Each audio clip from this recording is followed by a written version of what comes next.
अस्सलाम वालेकुम व्यूअर्स, आज हम अपने कोर्स की 5th वीडियो स्टार्ट कर रहे हैं जो कि हमारे पिक्सल लैब पर मुश्तमिल है। आज हम पिक्सल लैब में सीखेंगे कि हमने शेप्स किस तरीके से एडिट करने हैं। यहाँ पर नीचे आपको ये 3rd नंबर पर ऑप्शन नज़र आ रहा है, इसको कहते हैं शेप्स का ऑप्शन। यहाँ पर आप जो है मुख्तलिफ, अब यहाँ पर सबसे पहले आ जाता है, तो यहाँ पर ये सबसे पहले आ जाता है स्टिकर्स। हम स्टिकर्स पर यहाँ पर आप काफ़ी सारे स्टिकर्स जो है वो यहाँ से ऐड कर सकते हैं आप जो सा आपके। और यहाँ पर इमोजीज़ का ऑप्शन भी है, यहाँ से आप इमोजीज़ भी एडिट कर सकते हैं। उसके बाद में यहाँ पर ये आ जाता है इंपोर्ट का ऑप्शन। इंपोर्ट के ऑप्शन पर यह होता है कि आप अपनी डिवाइस की गैलरी में से कोई भी चीज़ जो है वो इंपोर्ट कर सकते हैं। फॉर एग्जाम्पल मैंने ये एक पिक्चर को इंपोर्ट कर दिया, ये यहाँ पर इंपोर्ट हो चुका है। उसके बाद जनाब हम यहाँ पर क्या कर सकते हैं कि हम यहाँ पर आते हैं 2nd नंबर ड्रा पर। ये 3rd नंबर पर ड्रा है। ये ड्राइंग आप जो है वो यहाँ से अपने हिसाब से कोई सी भी ड्राइंग जो है वो आप यहाँ से बना सकते हैं। ये जिस तरीके से मैंने ड्राइंग के बारे में आपको सारी चीज़ें पहली वीडियोज़ में बता दी। उसके बाद जनाब हम यहाँ पर आते हैं शेप्स में।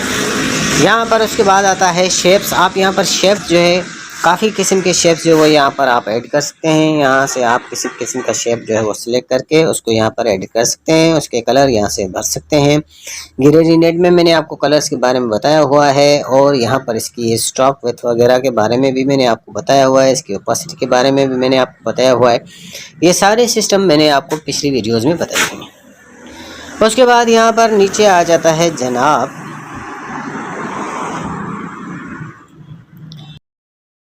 इसके बाद अब यहाँ पर आता है एरोज़ का ऑप्शन। तो हम एरोज़ पर क्लिक करते हैं और यहाँ पर आप काफ़ी सारे एरोज़ करने हैं, तो यहाँ पर एरोज़ की साइज़ भी आपको मिल जाएगी एरोज़। और यहाँ पर आपको एरोज़ किस शेप में चाहिए, दोनों शेप में चाहिए, इस तरीके से एंड एंगल में ये शेप्स की मुख्तलिफ शक्ल हैं इन एरोज़ की। तो आप यहाँ से कोई सा भी सिलेक्ट कर सकते हैं। इसकी ओपेसिटी को कितना कम या ज़्यादा कर सकते हैं। उसके बाद में इसकी एंड एरो कैसी होनी चाहिए, इसकी ये सारा कुछ आप यहाँ से इसकी जो है वो सेटिंग में कर सकते हैं। तो उसके बाद यहाँ पर ये एरोज़ है। एरोज़ में आप काफ़ी सारी यहाँ पर जो है इसकी आपको शक्ल से साइज़, ये यहाँ से आप इसकी साइज़ बड़ी या छोटी कर सकते हैं। उसके बाद ये बिगिन एरो साइज़, इसकी जो शुरुआती एरो साइज़ है वो कौन सी होनी चाहिए, ये आप उस पर जो है वो चेंज कर सकते हैं। यहाँ से यहाँ पर आपको काफ़ी सारे शेप्स मिल जाते हैं कि इसकी जो है वो शुरुआती कौन सी होनी चाहिए। उसके बाद में यहाँ पर ये एंड एरो साइज़ है, ये इसकी एंड एरो साइज़ जो है वो कितनी होनी चाहिए, और एंड एरो साइज़ जो है वो आप इसकी कितनी रखना चाहते हैं। एरो की ओपेसिटी कितनी होनी चाहिए, कितना ज़ाहिर होना चाहिए, कितना धुंधला होना चाहिए। उसके बाद इसका कलर आता है। कलर आप यहाँ से कोई सा भी ले सकते हैं। आप इसके कलर ग्रेडिएंट में भी बना सकते हैं, 2 कलर्स में भी इसको बना सकते हैं, इससे भी ज़्यादा बना सकते हैं। उसके बाद इसका स्ट्रोक विड्थ आ जाता है,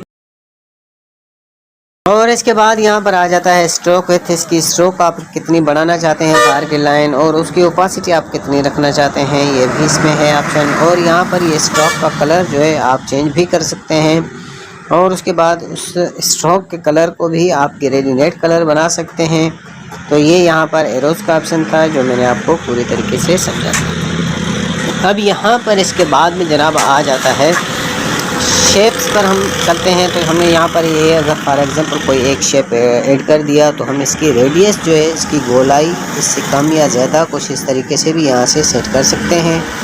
ये बिल्कुल स्क्वायर में होना चाहिए, बिल्कुल राउंड में होना चाहिए, या कितनी इसकी आप वो यहाँ से कॉर्नर जो है वो मिटा सकते हैं, हटा सकते हैं। उसके बाद यहाँ पर इसकी ये ओपेसिटी आ जाती है। ओपेसिटी पे आप यहाँ पर इसकी कितनी ओपेसिटी रखना चाहते हैं। उसके बाद यहाँ पर ये कलर है। कलर के ऑप्शन पर आप कोई सा भी कलर ले सकते हैं। ग्रेडिएंट पे आप कलर बना सकते हैं। कलर के बारे में मैंने आपको पूरी डिटेल के साथ पीछे वीडियो समझाई हुई है।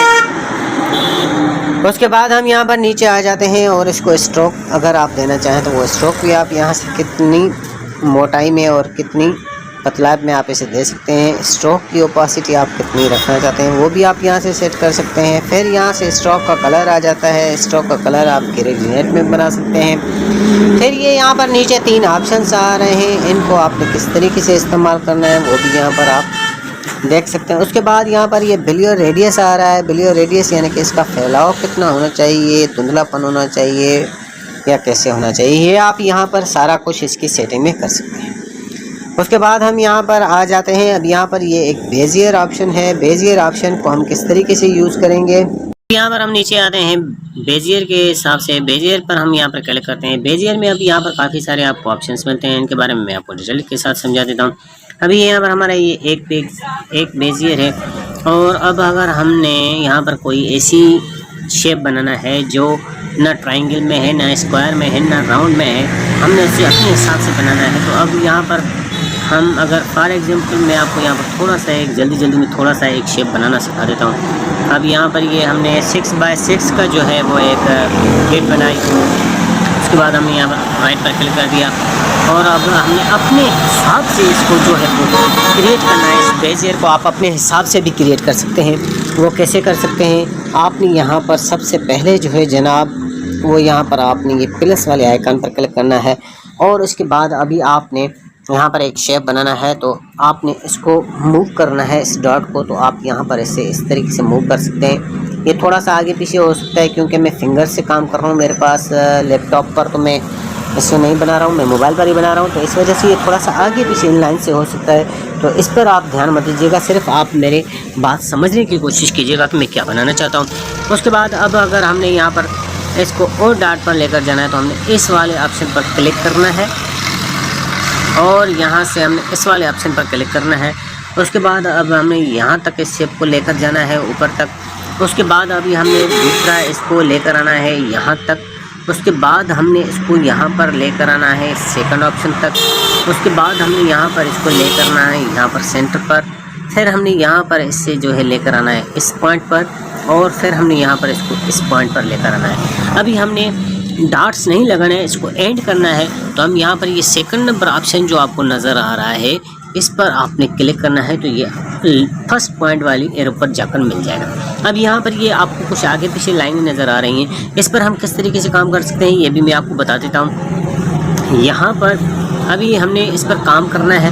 हमने क्या करना है कि हमने इसको इस्तेमाल करना है, और यहाँ पर ये देखें हमने इसकी लाइनिंग जो है वो कुछ इस तरीके से सेट कर देनी है जनाब। ये यहाँ पर हमारा डॉट है, और इसके ऊपर वाले सिरे को हमने यहाँ पर नीचे कर दिया, और इस डॉट को हम थोड़ा सा ऊपर कर लेंगे ताकि हमारी लाइनें जो है वो बराबर दिखाई दें। आप इस तरीके से बना सकते हैं। फॉर एग्जांपल अब यहाँ पर ये है कुछ इसकी लंबी मूछें निकली हुई हैं, हम इसको छोटा कर सकते हैं ताकि ये हमें जो है काम करने में आसानी रहे। तो यहाँ पर ये आप देख सकते हैं कि हम इसको इस तरीके से बना सकते हैं, और फिर हम यहाँ पर इसको सीधा करने के लिए नीचे वाली साइड को इस तरीके से इस्तेमाल कर सकते हैं। फिर हम यहाँ पर नीचे वाले ऑप्शन पर आते हैं, नीचे वाली डॉट पर आते हैं, और यहाँ पर हम इसे इस तरीके से कुछ सीधा कर देते हैं। फॉर एग्जांपल अब ये सीधा हो चुका है, हम इसको जो है ऊपर की तरफ लेकर जाते हैं। अब यहाँ पर हम आ जाते हैं। अब यहाँ पर हम इसे थोड़ा सा ऊपर कर लेते हैं, और फिर हम इसे जो है वो यहाँ पर सीधा कर लेते हैं इस तरीके से। नीचे वाले एरो को भी हमने यहाँ पर सीधा कर दिया। अब यहाँ पर आ जाते हैं, हम इसको यहाँ पर इस तरीके से हमने सीधा कर दिया। ये देखें आप, यहाँ पर हमने इसको इस तरीके से सीधा कर दिया। इसको हम थोड़ा सा पीछे ले सकते हैं। इस तरीके से हमारी सेटिंग होती है। यहाँ पर पूरा ध्यान के साथ आपको काम करना होता है। फिर यहाँ पर आ जाते हैं हम, यहाँ पर इसको हम यहाँ पर इस पोजीशन पर लेकर आए। इस एरो को हमने इधर कर दिया, इस एरो को हमने इधर कर दिया, इस डॉट को हमने यहाँ पर बना दिया। इस तरीके से आप इसको कर सकते हैं। थोड़ा बहुत मुझसे आगे पीछे हो रहा है, इसमें आपने ये नहीं समझना है कि मुझे काम नहीं आ रहा है, लेकिन मैं फिंगर से काम कर रहा हूँ तो मुझे एग्जिट पॉइंट जो वो दिखाई नहीं दे रही है। तो अब यहाँ पर हम बड़े डॉट पर आ जाते हैं, इस पर लास्ट वाले पर हम इसको थोड़ा सा ऊपर कर लेते हैं। यहाँ पर ये देखें, यहाँ पर और इधर वाली लाइन को हम यहाँ पर इस तरीके से बना लेंगे जनाब, और यहाँ पर हम इस डॉट पर आ जाएंगे, और इस लाइन को हमने यहाँ पर इस तरीके से बना दिया है। अभी यहाँ पर ये देखें, हमने ये एक शेप क्रिएट कर लिया है। ये शेप जो है आप वैसे क्रिएट नहीं कर सकते थे। अभी ये हमने इसको कलर भरना है, तो कलर हम इसको यहाँ से कोई सा भी ले सकते हैं, ये पूरा हमारा कलर आ जाएगा। इसकी हमने ओपासिटी कितनी करनी है ये भी आप कर सकते हैं यहाँ से। और इसके बाद जनाब यहाँ पर क्या ऑप्शंस हैं, ये ऑप्शन जो है इसको मूव करने का है, इसको आप मूव कर सकते हैं इधर उधर। और ये ऑप्शन जो है जब आप काम करेंगे इन डॉट्स पर तब आपने ये इस्तेमाल करना है, ये वाला ऑप्शन है। अभी यहाँ पर आपने जो है जनाब ये देख लिया, अभी इसको आपने एक्सट्रेट करना है, इसको बढ़ाना है इस शेप को, तो आप इसकी साइज़ इस तरीके से यहाँ से बढ़ा सकते हैं। और जनाब अब यहाँ पर ये इसमें ऑप्शन आ गया, ये आपने समझ लिया। और यहाँ के ये ऑप्शंस भी आपने समझ लिए कि आपने डॉट्स जो है वो प्लस में करने हैं तो आपने इस वाले ऑप्शन पर दबाना है, और अगर एंड करना है तो इस वाले ऑप्शन पर दबाना है, और इसकी साइज़ को छोटा बड़ा करना है इस ऑप्शन पर दबाना है। और यहाँ पर ये रोटेट का ऑप्शन है, आपने इसको कौन सी एंगल में रखना है आप इससे यहाँ से वो चेंज कर सकते हैं इसकी रोटेट पोजीशन वगैरह। और फिर यहाँ पर नीचे आ जाते हैं, ये ग्रेडिएंट कलर है, आप इसे 2 शेप्स का कलर दे सकते हैं। और इसके बाद आप इस तरीके से भी इसे कलर दे सकते हैं। इसकी बाहर की लाइन की आप कितनी स्ट्रोक रखना चाहते हैं वो भी आप यहाँ से इसकी सिलेक्ट कर सकते हैं। उसके बाद यहाँ पर ये ओपासिटी, स्ट्रोक की ओपासिटी आप कम ज़्यादा कर सकते हैं। स्ट्रोक का कलर भी आप चेंज कर सकते हैं, वो उसको भी ग्रेडिएंट पर आप बना सकते हैं। फॉर एग्जांपल में ऐसे ये कलर ग्रेडिएंट में भी आ सकता है, आप कलर कोई सा भी ले सकते हैं इसके लिए। तो ये था हमारा बेजियर का ऑप्शन, यानी कि ऐसे शेप्स जो आप सीधे स्क्वायर और सर्किल ट्रायंगल में ना हो, टेढ़े मेढ़े शेप्स हों, उनको आप इन बेजियर से बना सकते हैं। मकसद इस बेजियर का ये है कि आप टेढ़े मेढ़े जो भी शेप्स हैं, जो भी डिज़ाइंस हैं, वो इस बेजियर से बना सकते हैं।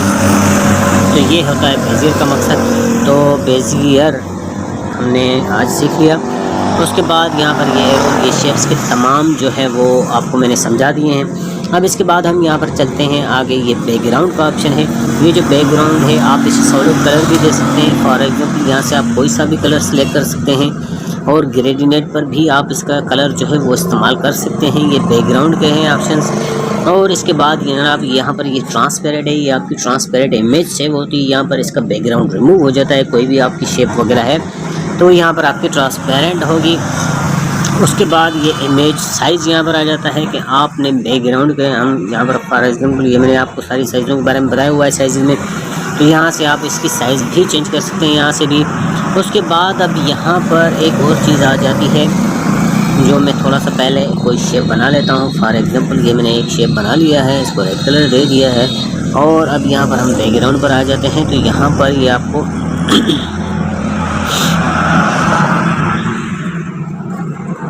और उसके बाद यहाँ पर ये इमेज भी आप उसको दे सकते हैं। बैकग्राउंड में कोई सी भी इमेज यहाँ से आप सिलेक्ट करके दे सकते हैं। ये इमेजेस पिक्सल लैब की अपनी पड़ी हुई हैं बैकग्राउंड में, आप यहाँ से इसको दे सकते हैं, यूज़ कर सकते हैं। फिर आप यहाँ से बैकग्राउंड, फिर हम गैलरी से भी इसको दे सकते हैं। तो आप अपनी डिवाइस की गैलरी में चले जाएंगे और यहाँ से भी आप इसको कोई सा भी जो है वो जनाब दे सकते हैं। ये बैकग्राउंड दे देते हैं तो ये बैकग्राउंड भी इसका आ जाएगा। तो आप यहाँ पर ये इसको देख सकते हैं, इसका बैकग्राउंड चेंज हो चुका है। फ्रॉम कैमरा, आप उसी वक्त कैमरा को यूज़ करके भी जो है इसको बैकग्राउंड दे सकते हैं। हम ये यहाँ पर आ चुके हैं, आप यहाँ से कोई सा भी बैकग्राउंड इसको दे सकते हैं। यहाँ से डायरेक्ट कैमरा से भी आप इसे बैकग्राउंड दे सकते हैं। और उसके बाद जनाब ये बैकग्राउंड का ऑप्शन भी जो है वो पूरा मैंने आपको यहाँ पर समझा दिया। उसके बाद अब यहाँ पर आते हैं, ये एक आता है सेटिंग का ऑप्शन, बैकग्राउंड की सेटिंग का ऑप्शन होता है ये।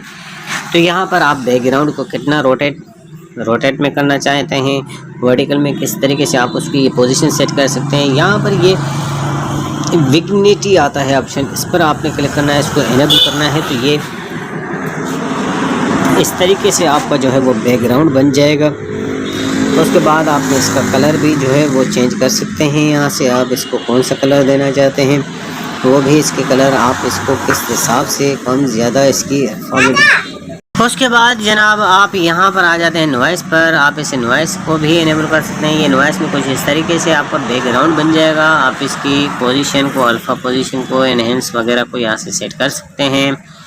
उसके बाद यहाँ पर ये स्ट्रिप्स आ जाता है, ये इस तरीके से आपका बैकग्राउंड बन जाएगा। और इसकी ये लाइनें, इसकी ओपासिटी जो है वो इस तरीके से हो जाएगी। ये लाइनें आपकी कितनी कम या ज़्यादा होनी चाहिए वो आप यहाँ से इस तरीके से कर सकते हैं सेटिंग में। उसके बाद यहाँ पर ये नीचे आ जाता है ब्राइटनेस का। ब्राइटनेस आप इसकी कितनी बढ़ाना चाहते हैं, कितनी कम करना चाहते हैं वो आप यहाँ से इसकी सेटिंग में कर सकते हैं। उसके बाद यहाँ पर जनाब आ जाता है कंट्रास्ट आप इसको कितना देना चाहते हैं, ये आप यहाँ से कंट्रास्ट की सेटिंग कर सकते हैं। उसके बाद यहाँ पर ह्यू आ जाता है। ह्यू में आप इसको जो है ये इस तरीके से ह्यू भी दे सकते हैं। आप कौन सा ह्यू देना चाहते हैं, इसको किस तरीके से चेंज करना चाहते हैं, आप यहाँ पर वो इसका कर सकते हैं। उसके बाद यहाँ पर आ जाता है सिचुएशन का ऑप्शन। सिचुएशन में भी आप यहाँ से कम या ज़्यादा कर सकते हैं। यहाँ पर ये ऑप्शंस इसके लाइटिंग इफेक्ट्स के होते हैं। तो यहाँ पर हमारी जो है ये पिक्सेल लैब ऐप की पूरी जानकारी जो है वो मुकम्मल होती है। मुझे उम्मीद है कि आपको आज की वीडियो के समय तो इसकी तमाम वीडियोस से आप फ़ायदा उठा सकते हैं कि ये किस तरीके से काम करते हैं, किस तरीके से काम नहीं करते हैं। बाकी इसकी जो प्रॉब्लम्स वगैरह हैं वो मैं आपको आहिस्ता आहिस्ता छोटी छोटी वीडियो में बनाकर इससे आगाह कर दूँगा। इसकी कुछ प्रॉब्लम्स आती हैं वो भी मैं आपको आहिस्ता आहिस्ता बता दूँगा। तो यहाँ पर ये हमारे पिक्सेल लैब ट्यूटोरियल जो है तो वो कंप्लीट होता है। यहाँ पर तमाम जानकारी पिक्सेल लैब की पूरी हो जाती है। मुझे उम्मीद है कि आपको पिक्सेल लैब के मुतालिक कोई भी बाकी सवाल नहीं रहेगा। अगर कोई क्वेश्चन आपका रहता है तो आप कमेंट करके मुझसे पूछ सकते हैं। इंशाल्लाह मैं आपको उसका जवाब बहुत ही जल्द और बहुत ही आसान लफ्ज़ों में दूँगा।